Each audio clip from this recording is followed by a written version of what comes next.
Hi and welcome back, and this is another very short video tutorial in our back to basics sequence of videos. Something very simple lesson today, but it's such an important one, and that's how to look after your memory cards.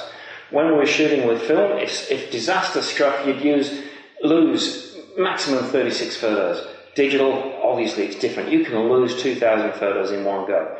Believe me, I've seen it happen to some of our customers. It's not a pretty sight. It can be absolutely heart-wrenching to lose an entire holiday worth of photos. So there's a few important steps we need to know to try and avoid this from happening. First of all, let's just quickly talk about memory cards. There's several different types, but by far the most popular on the market now is the secure digital or SD card, and it's used in about 95% of cameras. The other big, most popular one, and probably the longest one on the market, is one called compact flash. This is still used in mid to high range DSLRs. If you're using these cards, the main thing to be aware of is the side of the card is full of small holes, about 52 holes there. Inside the camera, you've got corresponding 52 pins. When you put this card into the camera, it's so important to go in dead square, don't force it. If you bend one of those pins over in the camera, two things can happen. First of all, it can short-circuit the card and destroy the card electronically. Secondly, we need to replace the entire card assembly in the camera. That's usually about a $350 repair job, so it pays to be careful with compact flash. SDs are a lot more durable and, as I say, a lot more popular nowadays. So cards come in different capacities. So for instance, SD, we start nowadays at 2 GB, 4, 8, 16 and 32.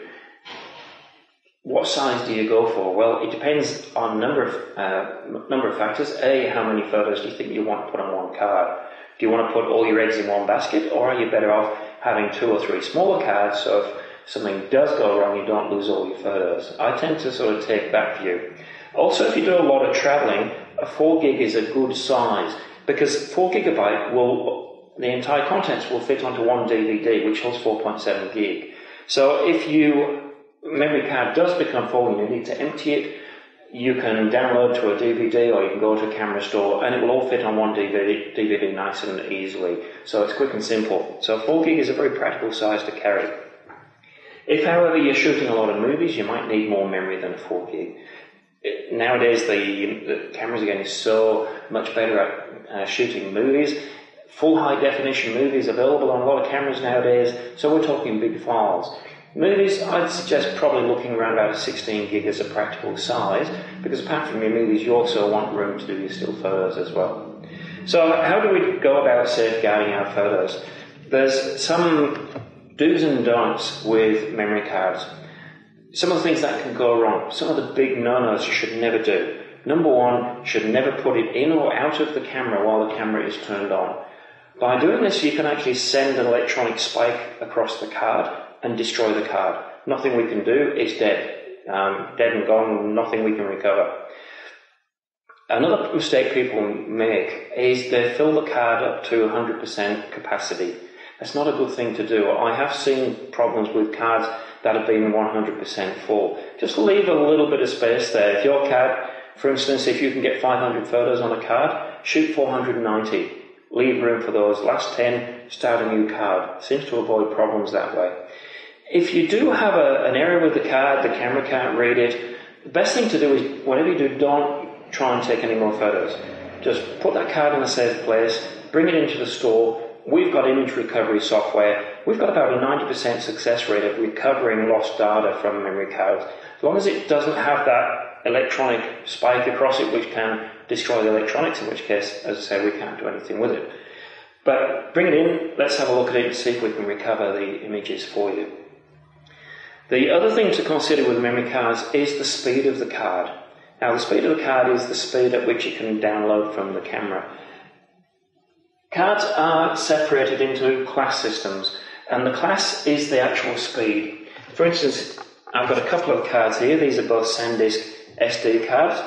This one is a class 6. This one is a class 10. So the classes start at 2, 4, 6 and 10. Don't know what happened to 8. We don't have one. So 2, 4, 6 and 10.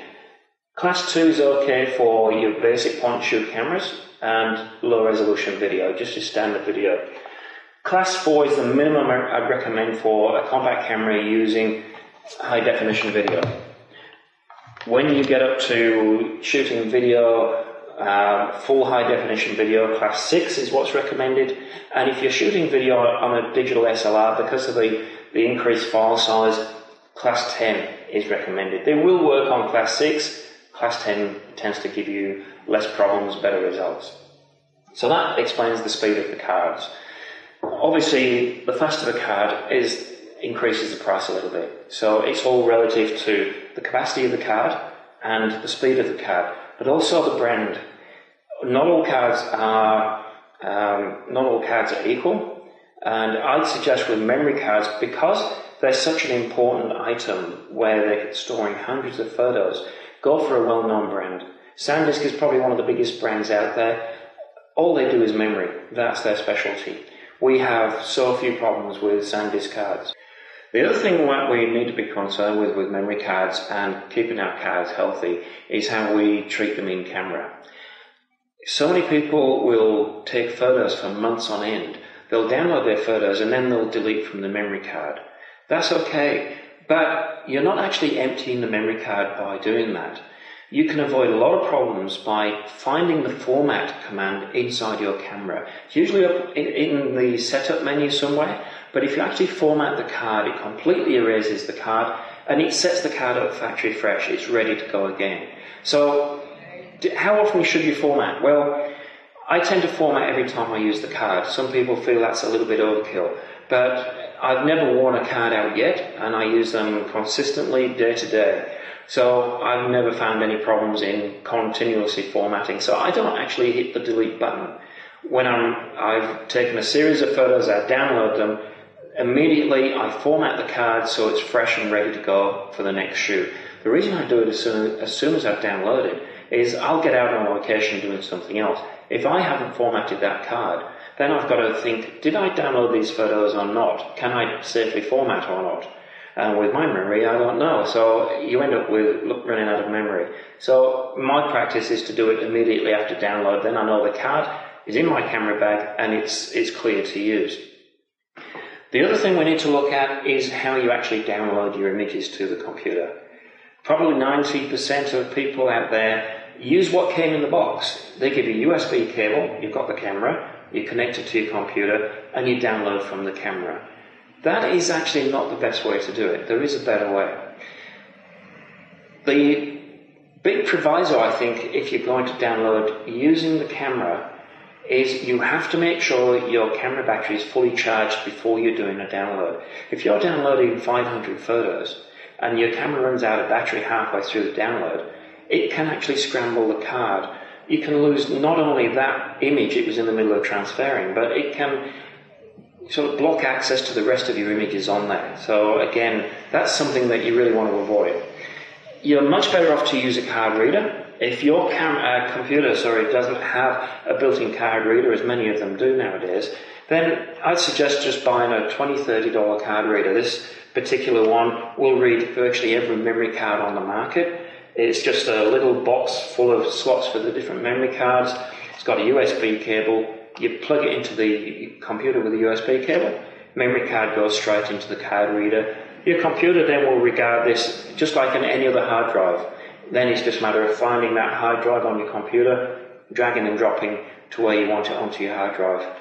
Again, with card readers, there's different styles, there's different prices and different qualities. The one we use all the time really is the SanDisk. This one is a little bit more expensive. This is about $60 compared to $30 for this one. The difference is, I think, overall is build quality. Because we're using them all day, every day, we give them quite a pounding. We find the more you pay for something, as with all tools, the longer it lasts. This is also a faster download. This has got the new USB 3, which is so many times faster than a USB 2. If your computer's got a USB 3 port, then any download is being slowed down by using a USB 2 card reader. Put a USB 3 card reader in and it'll be lightning fast. If you've got USB 2 on your computer and you're not sure that if you've got USB 3, it doesn't matter. You can still use this card reader. The actual plug is exactly the same. It will just download at the USB 2 speed, not at the USB 3 speed. So there's just a few important tips on keeping your memory cards healthy. Avoid the disaster of losing those all-important images. And of course, when you do get them on the computer, number one rule, put them on there twice. Do a backup. Do a backup onto a separate hard drive or onto DVDs or CDs, but develop a system where you have all of your data files in at least 2 locations, and that way you're tending to future-proof or disaster-proof your images. Thanks again for joining us, and short and sweet, back to basics. We'll be doing another one shortly, and we hope to see you then. Bye.